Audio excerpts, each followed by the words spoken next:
DC Studios boss James Gunn has deactivated his personal Facebook account. This coming after his controversial Batman comments resurfaced online early last week. Now I know what some of you are thinking. Well, it's his opinion, and he's entitled to one. And that is true, but believe me when I tell you, and nobody knows this better than me, when you put out an opinion online that some people don't like, you will most likely face some kind of backlash for it. It's just the way things are now. But as it pertains to James Gunn specifically, I don't think it's necessarily the opinions themselves that got people all upset, but more the way that those opinions are relayed that's the actual problem. In these comments, James Gunn very much comes off like either a hipster who just likes to criticize things that people almost universally love, or just a straight up troll who is just saying things to get a rise out of people. Which I guess explains why he has such a strong following on social media, but not anywhere else. These platforms are literally made for people like him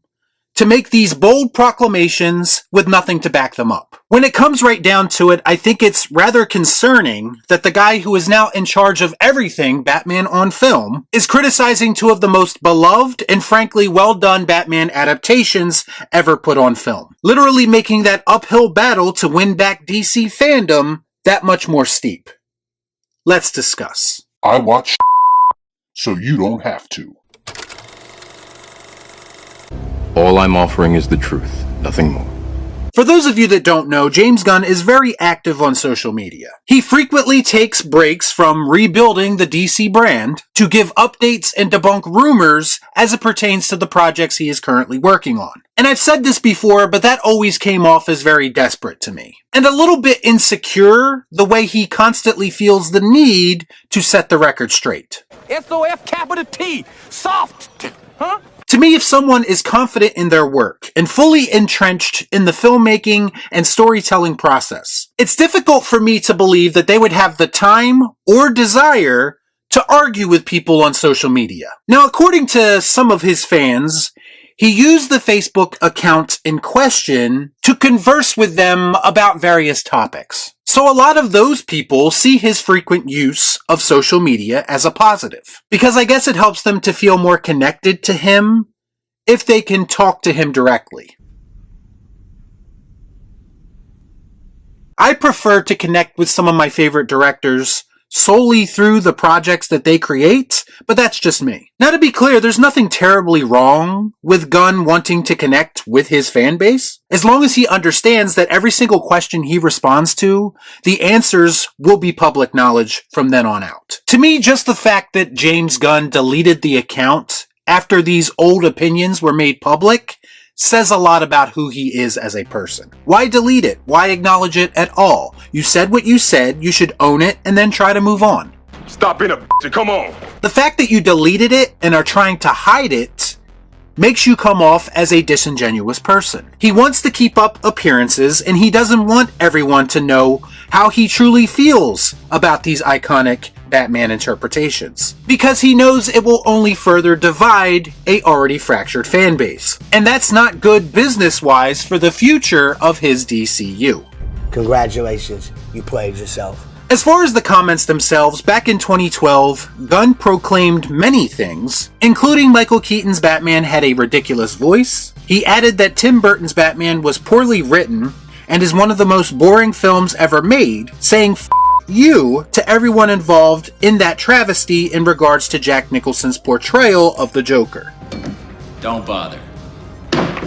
Now, there's a lot to unpack here in regards to his comments just about Batman '89, a landmark film in the comic book movie genre that showed a lot of audiences how visually impressive one of these films could be if it were in the right hands. And it also showed everyone that these characters and stories could be taken seriously again. So when you put it into perspective, is it really all that surprising that someone like James Gunn doesn't like Batman '89? We're talking about a filmmaker who literally can't take any subject matter seriously. Clearly, someone like him isn't going to be influenced by a film like this.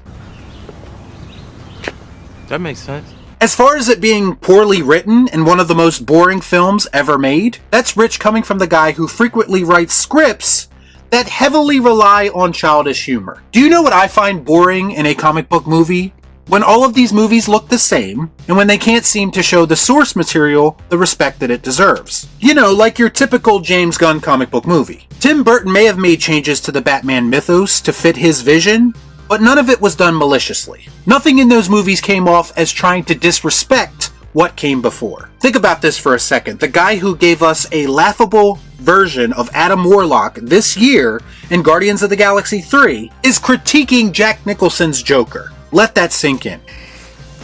Had you ever heard of the healing power of laughter? Again, he's entitled to his opinion, but I'm also entitled to critique his opinion. And his opinion comes off as very tone-deaf to me, especially when you consider what Gunn has brought or not brought to his own filmography. James Gunn also expressed issues with Christopher Nolan's Batman films, saying, quote, "I have problems with both of Nolan's films. I don't think either one is a classic, and I don't even think Batman Begins is good." Interesting that he is highly critical of another Batman film that restored the franchise to its rightful place, away from all the campy bullshit that Hollywood was previously doing. I'm noticing a pattern here. To say that Nolan's first two Batman films are not classics, considering at least one of those films is regarded as one of the greatest films ever made, and the gold standard for comic book movies moving forward, this comes off as the comments of a troll more than anything.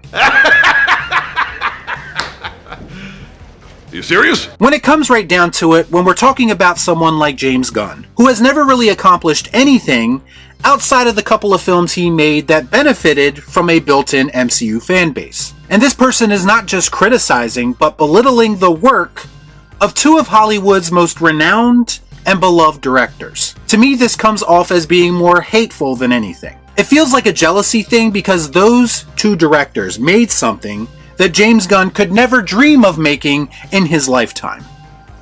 Man, I'm tired of being right. One of my biggest problems with James Gunn is that he doesn't know when to stop talking, and he thinks he is better and more intelligent than what he actually is. He has gained a cult following that consists of people who enjoy his type of humor and his type of filmmaking, and that I think see themselves in James Gunn just a little bit, which explains why they are so loyal to him. But for me, James Gunn has never said or produced anything that has made him worthy of the level of praise that some people give him.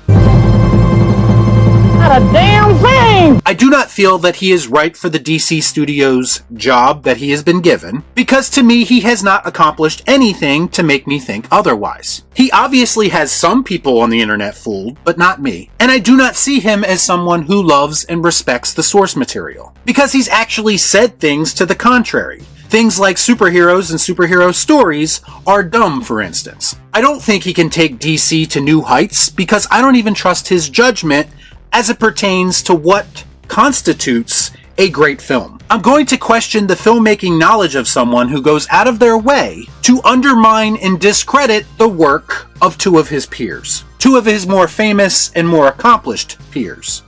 Yes, it's true. This man has no dick.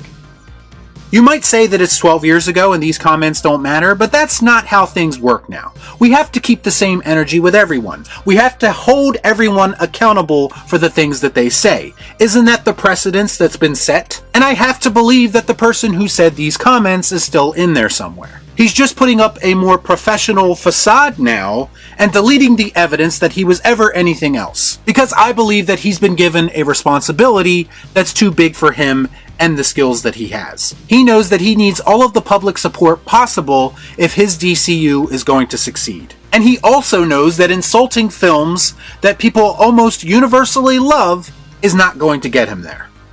Y'all be cool. Right on.